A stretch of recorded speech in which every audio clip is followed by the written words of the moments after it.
carbon atoms would act differently, and the oxygen atoms by themselves would act differently, but their properties will change when they're bonded together. So carbon, again, acts differently when it's all by itself. Oxygen will act differently when it's all by itself.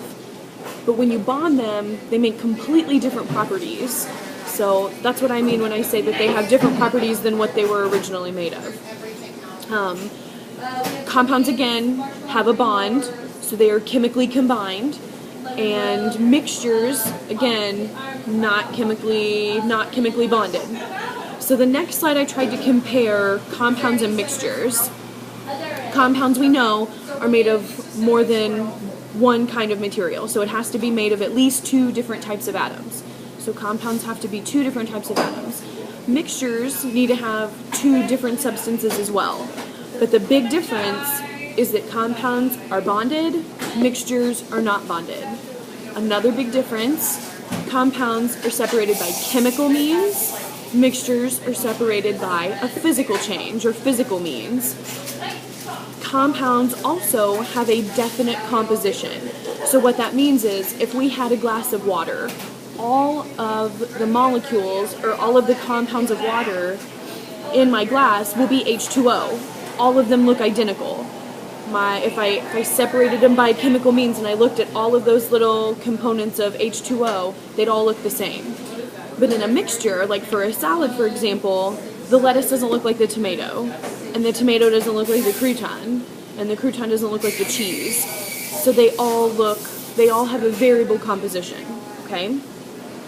If we go to our next slide, I tried to give you 3 examples for you to determine if something was an element, a compound, or a mixture.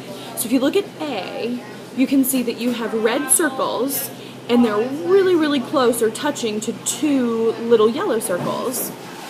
So what do you think that would be? Do you think that would be a compound, an element, or a mixture? If you said compound, you are correct. So on A, I would say that that's a compound because I have 2 yellow circles, they're touching the red circles. So to me, it looks like there's a chemical bond there. So it's a really good example of a compound. Let's go to B. In B, I see nothing but little red circles. So it's just made of one type of atom or one type of little circle. So I would say on B, it would be an element. So on B, that's an element because it's made of one type of atom. I just see little red circles. So I think B is an easy one. On letter C, I see little red circles, but then I also see bigger yellow circles. And none of them are touching one another, but they're just kind of like randomly distributed throughout. So if I looked at that one, would I call it an element, compound, or mixture? If you say mixture on C, you are correct. So let's go back down to the next one. There's elements, compounds, and mixtures, and this is a really good one, again, on a microscopic scale. So we're going to practice looking at elements, compounds, and mixtures on a macroscopic scale a little bit later. Right now I want to focus on the microscopic scale, the stuff that you can't see, the stuff that, what we would look at for atoms. So I would like if you would try this one on your own, and then we're going to talk about this one in class. So this is the first question that I'm probably going to ask you on Monday when you come into class. So try that one on your own because I want to see what everybody would say.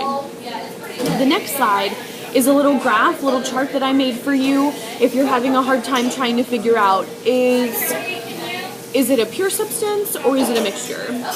Is it an element and a compound or is it a mixture? Or is it an element or a compound?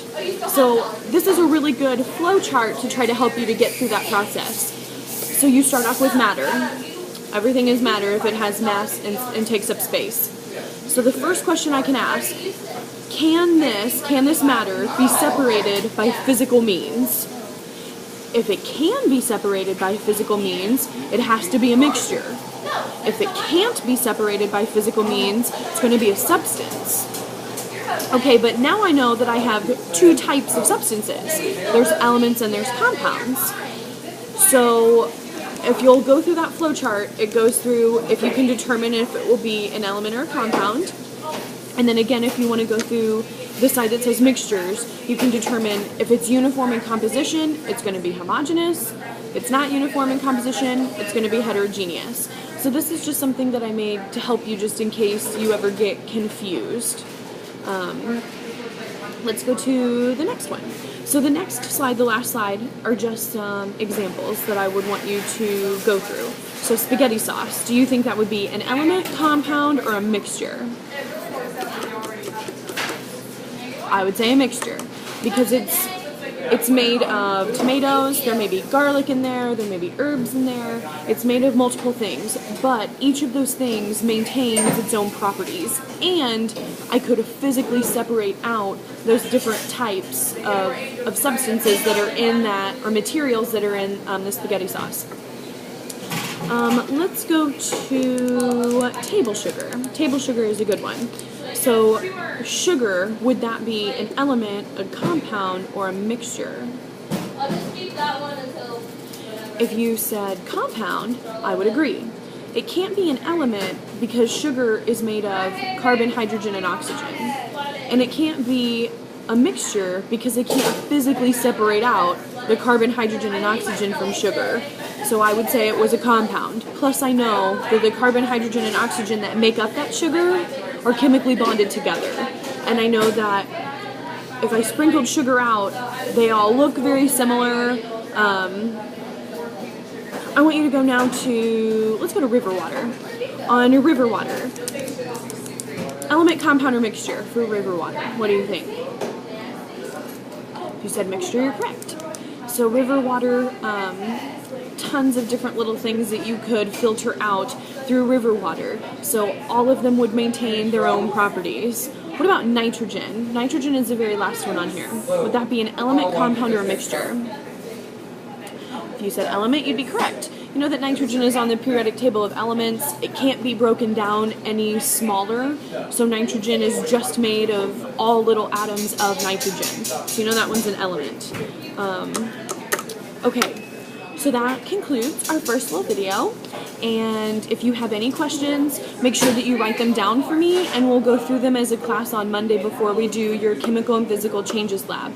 So don't forget that on Monday you have that lab, and you need to make sure that you wear appropriate dress for the lab, right? I'll see you guys on Monday. Bye!